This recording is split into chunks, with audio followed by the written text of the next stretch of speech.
တရေအကြောင်းဒါနည်းနည်းငါတို့သွားဆက်စုကြမယ်ပေါ့နော်တရေတွေပါတယ်အဲ့လိုမျိုးယုံကြည်လားပြီးရင်လက်တွေ့ကြုံမှုတွေရှိလားတရေတွေပါတယ်ကြောက်တတ်တယ်ဆိုရင်တော့မှဒီငါတင်ပြ performance ကခွာလုံးဝချစ်စရာ query လေးတွေကတရေအကြောင်းတင်ဆက်ပေးမှာဆိုတော့မင်းတို့အတွက် so perfect ပဲဒီလားတရေအကြောင်းကိုမနာထောင်ညင်ကြောက်တယ်ဆိုရင်တော့မှအတန်ပိတ်လိုက်ဗီဒီယိုကြည့်လို့ရတယ်နော်နည်းနည်းတော့ရတယ်ပေါ့ကွာ okay ဒါရစတာပါ okay let's go guys အဲ့တော့ငါတို့တရေအကြောင်းလေးသွားပြီးတော့တူတူနားထောင်လိုက်ရအောင်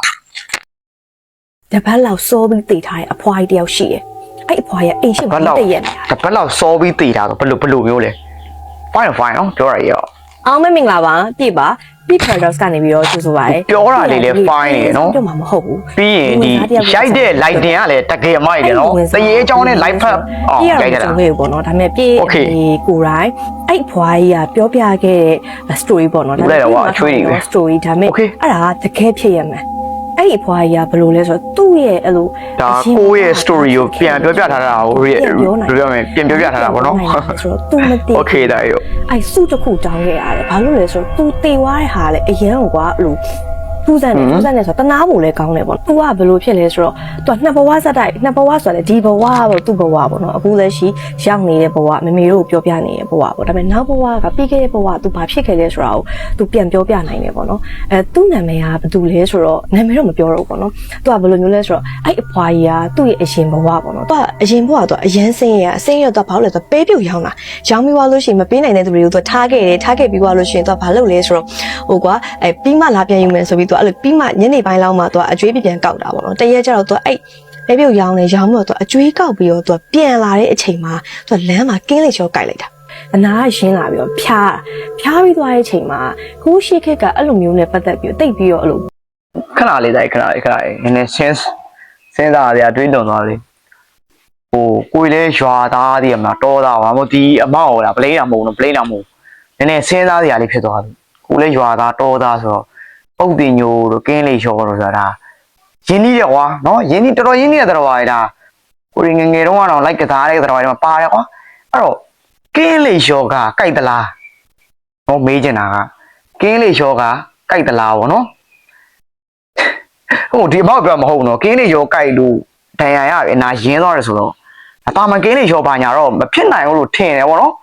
်တကူကူဒီမဲ့နောက်ပြောကဘာညာအဲ့လိုရှူချောင်းတွေးလို့ရအောင်အဲ့ဆိုစနာထောက်လိုက်မှာကွာဒါပေမဲ့ကင်းလေးချောကြိုက်သလားဆိုရဲမိကုန်းကတော့ဖြေကြပါဦးဒါကြီးကောင်းမှာမျိုးဝါးတဲ့ဟာတေးပြီဆိုပြီးတော့သူ့တအိမ်လုံးကသူ့အကောင့်နဲ့ထည့်တည်မလားအတူမလို့ကိုသူတို့ကလောက်ကြတာတဲ့လောက်ကြတဲ့အချိန်မှာသူကဘလို့ဖြစ်လဲဆိုတော့အရင်တော့ကပြည့်ပြီးအကောင့်နေအလောင်းကိုအကောင့်နဲ့ထည့်တယ်ဆိုလို့ရှိရင်အခုချိန်ကြီးလည်းနေတွေဘက်မှာရှိပါသေးတယ်သူကဘာလဲဆိုလက်မနှစ်ခုကိုသူကလူမျိုးပက်လက်ထားလို့ရှိရင်လက်မနှစ်ခုကိုကျိုးချီတယ်ချိန်မနှစ်ခုကိုကျိုးချီရှိရပြောပါလို့ရှိရင်သူကဘာလုပ်လဲကျိုးချီရတော့ရှိရပေါ့နော်လောင်းပက်လက်ကြီးအကောင့်လေးကိုကျိုးပိတ်မှာကျိုးတွေပါချီရအဲ့ဒါမျိုးပေါ်မှာသူကမှုတွေပြတွေကိုဖြူတာပေါ့နော်အဲ့လိုမျိုးကြီးတော့ကျွန်တော်ဒလေးမှာမရှိမကြဘူးအဲ့မှုတွေအာတုပချပြတွေမှာသူကဘာလဲဆိုတော့ဖြူတာတော့မရှိဘူးပေါ့နော်ထည့်ပြီးသွားပြီးသူကျိုးတွေပါချီရအခုကြီးကျွန်တော်ဘက်မှာချီတော့ပေါ့နော်အပေါ်ကနေပြီးအဲ့မှုတွေအဲ့ဟာအကုန်လုံးဖြူပြီးသွားတော့အကောင့်ကိုသူကတင်းရန်ကိုတေသွားတေသွားတဲ့အချိန်မှာသူအခေါင်းကကြက်ကလေးကိုတင်းညံအောင်တေသွားတဲ့အချိန်မှာသူကဘယ်လိုလဲဆိုတော့သူအဲ့ချိန်ကျမှသူကပြန်တတိရလာတဲ့အချိန်မှာသူအော်ဖို့သူကဘာလဲဆိုတော့အော်ဖို့သူကခြေမလက်မကြီးလည်းတုတ်ထားတယ်လှုပ်လို့လည်းမရဘူးလူတွေကလည်းအများကြီးဖြစ်တဲ့အတွက်သူကဘာလဲဆိုတော့ခြေမလက်မကြီးသူလှုပ်လို့လည်းမရတဲ့အချိန်မှာသူအော်ဖို့ကြိုးစားတဲ့အချိန်မှာသူ့ရဲ့ဒီဘယ်လိုပြောရမလဲဟိုအပေါ်မှာဖြူထားတဲ့ပြာတွေအဲ့မှုတွေကိုဟလိုက်တိုင်းအော်ဖို့ပါဇက်ဟလိုက်တိုင်းပြာတွေမှုတွေကပါဇက်ထဲကိုဝင်တဲ့အချိန်မှာအော်ဖို့လုပ်တယ်လှုပ်ဖို့လုပ်တဲ့အချိန်မှာပြာတွေမှုတွေကပါဇက်ထဲကိုဝင်သွားပြီးတော့သူအဲ့ချိန်ကျမှသူကတကယ်အသက်ရှူကြက်တာအဲ့ချိန်မှာအခေါင်းကိုချတဲ့အချိန်မှာနေတွေဘက်မှာပြည့်ဝင်းကြီးဆိုးမယ်တော့တိလားမျိုးသူကအခေါင်းဖောက်တာရှိပါမယ်အခေါင်းနည်းနည်းပါဇက်ထဲဝင်ပြီးလေချောင်းဒီအသက်ရှူပေါ်တော့မှတော့ကြက်မယ်ဆိုအဲ့ချိန်မှာသူကတော်ဆိုးတဲ့အဖြစ်ပြက်နဲ့စုံတေးတာပြောနော်စတဲ့ဝင်သူလှုပ်လို့မရဘူးအချိန်မှာသူဘာဖြစ်လဲဆိုတော့အဲ့ချိန်ကျမှသူကအသက်ရှူချက်ပြီးတကယ်သေးသွားတေသွားတဲ့အချိန်မှာအခေါင်းဖောက်တဲ့အချိန်နဲ့တေတဲ့အချိန်နဲ့သူသွားတိုးတယ်နဲ့တူပါအဲ့ချိန်မှာဝိညာဉ်ထွက်သွားတဲ့အချိန်မှာဝိညာဉ်အဲ့အခေါင်းဖောက်ကလည်းသူထွက်သွားတဲ့အချိန်မှာသူကမတေဘဲနဲ့သူပြန်လွတ်လာတယ်ဆိုပြီးသူအိမ်ကိုပြန်လာတာတဲ့အဲ့ချိန်မှာဘာဖြစ်လဲဆိုတော့သူကပြန်လာရဲပေါ့နော်သူအိမ်ကိုပြန်လာတဲ့အချိန်သူကတေမှန်းလည်းမသိ တေမန်းမသိတာဖြစ်တဲ့တော့သူကဘာလဲဆိုတော့အဲ့လိုအတူပါဒီချလို့ရှိရင်အတူပါအိမ်မှာအဲ့လိုရက်လေဆုံးတော့ဖို့ဘာညာလုပ်တဲ့အချိန်မှာ तू ကလည်းဝိုင်းကူလို့တငယ်ချင်းတွေနဲ့ तू စကားလိုက်ပြောတယ်ဒါပေမဲ့ तू ကအဲ့လိုဘယ်သူမှလည်း तू မမြင်ရတော့ तू ကသူ့မြင်လဲဘာလို့ငုံနေမှလည်း तू မသိဘူးတငယ်ချင်းတွေအဲ့လိုမျိုးသူ့အိမ်ကိုလာလို့ရှိရင်လည်း तू ကဟာတငယ်ချင်းဘာလို့လာလဲဘာလဲညာ तू လိုက်ပြောတယ် तू ဘယ်သူမှမမြင်ဘူးတဲ့ကွာဘယ်သူမှမမြင်တော့ तू ဘာဖြစ်တာလဲဘာလဲပေါ့အဲ့ဒီအချိန်မှာသူရက်လေဆုံးတော့တော်ပြီးတော့သူကအဲ့လိုမျိုးဒီရက်လေတဲ့ညပေါ့နော်ရက်လေတဲ့ညမှာသူ့ကိုအဖိုးကြီးတယောက်ကနေသူ့အိမ်ပေါ်ကနေမောင်းထုတ်တာတဲ့မောင်းထုတ်ပြီးတော့ပြတ်မဆိုအိမ်ဆောင်တဲ့လူပုံစံမျိုးပေါ့သူ့ကြာဖို့နဲ့အဲ့လိုမျိုးရိုက်ပြီးမောင်းထုတ်တာပေါ့နော်မောင်းထုတ်တဲ့အချိန်မှာသူကအဲ့လိုမလို့ပါနဲ့တမီးအမေနဲ့ပဲနေချင်တယ်တမီးအိမ်မှာပဲနေချင်တယ်ဆိုမှနေအိမ်မှာနေလို့မရတော့နေပြန်မရမယ်နေသွားမရမယ်လို့ပြောတာပေါ့နော်အဲ့ပြောတဲ့အချိန်မှာသူကအဲ့လိုပြင်းနဲ့သူ့အဲ့ခြံသူတို့ခြံရဲ့အဲ့လိုခြံအဝကိုရောက်သွားတဲ့အချိန်မှာဘလို့ဖြစ်လဲဆိုတော့သူ့ရဲ့မတိခင်တပတ်လောက်စောပြီးတိထားတဲ့အဖွားကြီးတယောက်ရှိတယ်။အဲ့အဖွားကြီးအိမ်ရှိမှာမဆိုတော့ဒါကတော့ဒါတိုင်းတို့ပထမပိုင်းပဲရှိသေးတယ်ဗမာပိုင်းရှိသေးဆိုတော့ဒုတိယပိုင်းဆက်ပြီးတော့နားထောင်လိုက်ရအောင်နော်သိတော့ကြောက်စရာတော့ကောင်းတာတော့မပါဘူးဗျာသိလားဒါပေမဲ့ကြောက်တတ်တယ်ဆိုရင်တော့တန်လေးကိုပေးဒါမမရဲ့မျက်နှာလေးကိုရှိုးဖို့တော့โอเคလက်ကားစားတာပါအခုဒုတိယပိုင်းဆက်သွားလိုက်အောင် let's go guys သူ့ကိုအဲ့လိုမျိုးကွာငရဲသားလိုမျိုးကွာအဲ့လိုလှဒုတ်တေလှန်နေနဲ့ကွာအဲ့လိုတောက်လျှောက်ကိုကွာအဲ့လိုနောက်ကနေလိုက်တာပေါ့နော်မတည့်ရက်နေရတယ်မတည့်ရက်ပြီးဟဲ့ကမလေးနေငါနဲ့လိုက်ခဲ့လို့ပြောပြီးတော့ तू ကဘာလဲဆိုတော့ဒီကောင်အဲ့ဖွာရဲ့သူ့ဆွဲသွားတာတဲ့အဲ့ဖွာရဲ့သူ့ကိုဘာပြောလဲဆိုကောင်မလေးနေလို့မရတော့ဘူးလိုက်ခဲ့ဆိုပြီးသူ့နောက်ကိုခေါ်သွားတာတဲ့ခေါ်သွားပြီးတော့အဲ့လို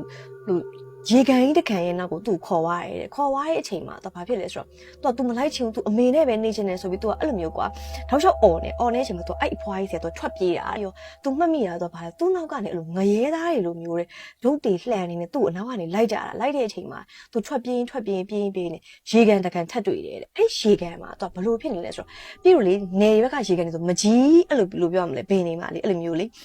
ေရေကန်လေးကိုတွေ့ကြနေရကွာတိလာတစ်ကိုင်းနေရဟိုခိုးတော်စီးလို့ရတယ်ကွာအဲ့လိုတွေ့ကြနေတဲ့တစ်ကိုင်းကိုတွေ့ရတော့ तू ကဘာလဲဆိုအဲ့တစ်ကိုင်းကိုခိုးပြီး तू ရေရင်းထဲမှာ तू လို့ရေကန်ထဲမှာ तू ပုံးနေလိုက်တဲ့ပုံစံမျိုး तू ပုံးနေလိုက်တာတဲ့အဲ့ချိန်မှာဘာဖြစ်လဲဆိုတော့ तू ကပြမယ်ဒီအဲ့ဒီအရင်ဘဝရဲ့အမေနဲ့ဒီဘဝရဲ့အမေနဲ့ကရွာချင်းတူပဲ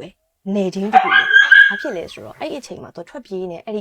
ီရေကန်လေးကိုကွာအဲ့လိုခိုပြီးသူစင်းပြီးတော့ပုံးနေလိုက်တာတဲ့ပုံးနေတဲ့အချိန်မှာဘာဖြစ်လဲဆိုတော့ဒီဘဝရဲ့အမေကကိုဝင်ကြီးနဲ့ရေလာခတ်တာတဲ့သူအဲ့လိုရေပုံးလေးတွေကိုသူဝင်ပြီးလိုက်သွားတဲ့အချိန်မှာတဲ့ဟိုလက်ရောက်ကသူအဲ့ဒီဘဝရဲ့အမေတွေကိုသူအဲ့လိုဝင်စားတာပေါ့နော်ဝင်စားတဲ့အချိန်မှာဒီဘဝရဲ့အမေကသူအရန်ကိုပတ်စံရှိတယ်အဲ့လိုပတ်စံလည်းရှိတယ်သူအဲ့လိုစိုင်းနေလဲပိုင်တာပေါ့နော်ပိုင်တဲ့အချိန်မှာသူကအဲ့လိုသူ့အမေကသူ့ဒီဘဝရဲ့အမေစီမှာသူကပါလေလူဝင်စားဖြစ်သွားတဲ့အချိန်မှာသူလဲမွေးလာအောင်သူ့ရဲ့အရင်ဘဝကတငယ်ချင်းတွေက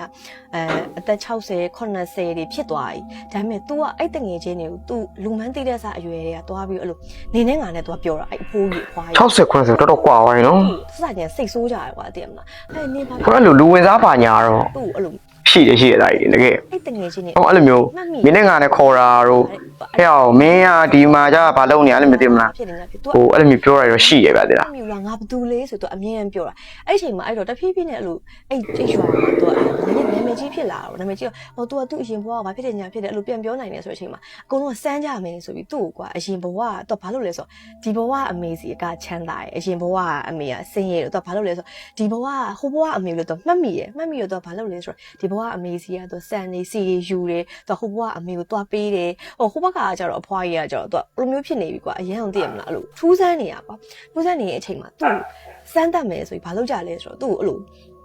သူ့ရဲ့အဲ့လိုထားခဲ့တဲ့ဟိုပစ္စည်းတွေဘာတွေညာအကုန်လုံးဘယ်နားမှာဘာမြုပ်ထားတယ်ဘယ်နားမှာဘာရှိတယ်ဘယ်အန်ဆွဲထဲမှာဘာရှိတယ်ဘယ်ဟာဘာဆိုတာအကုန်လုံးသူမှန်အောင်ပြောနိုင်တာပေါ့နော်သူကဘယ်လိုဖြစ်လဲဆိုတော့အဲ့လိုအရင်ဘဝမှာ तू ကဘာဖြစ်လို့အရင်ဘဝကို तू ပြန်ပြီးပြောနိုင်တာလဲဆိုတော့မေမေတို့ကိုပြောပြခဲ့တော့မှဆိုလို့ရှိရင်အသက်တော်တော်ကြီးပြီပေါ့နော်အသက်တော်တော်ကြီးပြီဒါပေမဲ့ပြောပြတိုင်းလဲအဲ့အဖွားကြီးကသူ့ရဲ့ story ကိုပြောပြတိုင်းလဲ तू ကငိုတယ်တဲ့ဘာလို့လဲဆိုတော့အရင်ဘဝက तू ကမတည်တဲ့မဲနဲ့ तू တည်ခဲ့တာပေါ့နော်ဘာဖြစ်လို့လဲဆိုတော့ तू အမြဲတမ်းအဲ့လိုဘာလို့ तू ဘဝကို तू ပြန်ပြောနိုင်လဲဆိုတော့ तू အဲ့လိုတည်ကန်นี้မှာ तू စုတစ်ခုတောင်းလိုက်တာရှိတယ်ပေါ့နော်အဲ့လို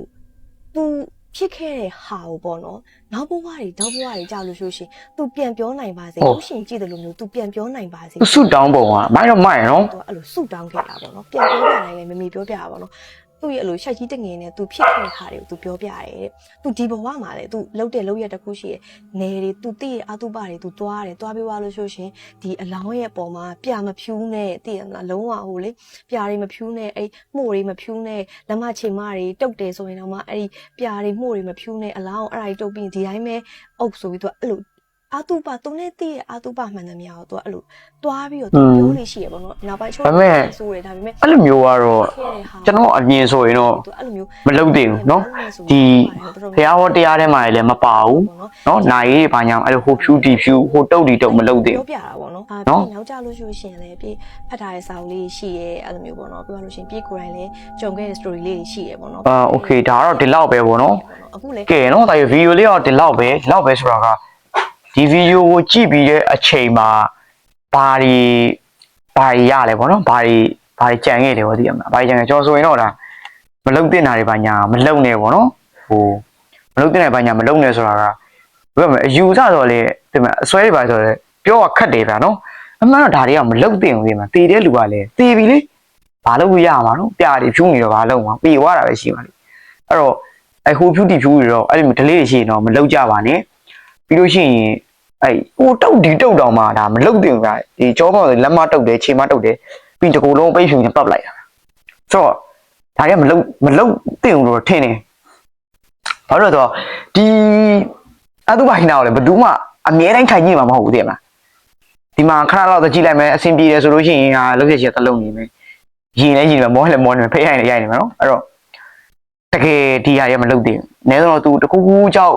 မျောနေအဖြစ်ပြန်ရှင်းလာရဲဆိုရင်တော့မှဘာမှမတုတ်ထား relax နေလို့ရတယ်ဆိုရင်ဗျာအနေဆုံးပုတ်လို့ရမယ်ထုလို့ရမယ်ဗျာပေါ်လို့ရမယ်ဒါလုပ်လို့ရเนาะအဲ့တော့ so fucking shit မလုပ်တင်တာတွေမလုပ်ကြပါနဲ့ပြောချင်နေပဲတက်ဗီဒီယိုလေးချန်နေတဲ့ဆိုရင်တော့ subscribe နှိပ်ခဲ့ပြီးလို့ရပါတယ်ပြီးတော့ဗီဒီယိုတိတိတင်တိုင်းမှာသိရှိအောင်လည်း notification လေးကိုနှိပ်ထားလို့ရပါတယ်ဗီဒီယိုရနောက်ပိုင်းပုံမှန်ပြန်တင်သွားပါတော့မယ်လို့ပြောပါတယ်ပြီးတော့ကျွန်တော်ပြောချင်တာကကျွန်တော်ဒီဗီဒီယိုကိုဒီအမှားကြောင့်ခွင့်ချက်မရှိဘဲနဲ့ဒါယူတင်တာသူများဗီဒီယိုဆိုတော့ဒီမှာကတခုခုအဆင်မပြေဘူးမင်းပြောတာမကြိုက်ဘူးဆိုရင်တော့သူပြောတဲ့ဟာတွေ့ရတယ်ကျွန်တော်ချက်ချင်းဒါပြန်ပြီးတော့ cancel လုပ်ပြီးပြန်ဖြတ်ပေးမှာဖြစ်ပါတယ်အားလုံးကိုချစ်ပါတယ်ဗျာ follow လေးနှိပ်ခဲ့ပေးပါအောင်နော်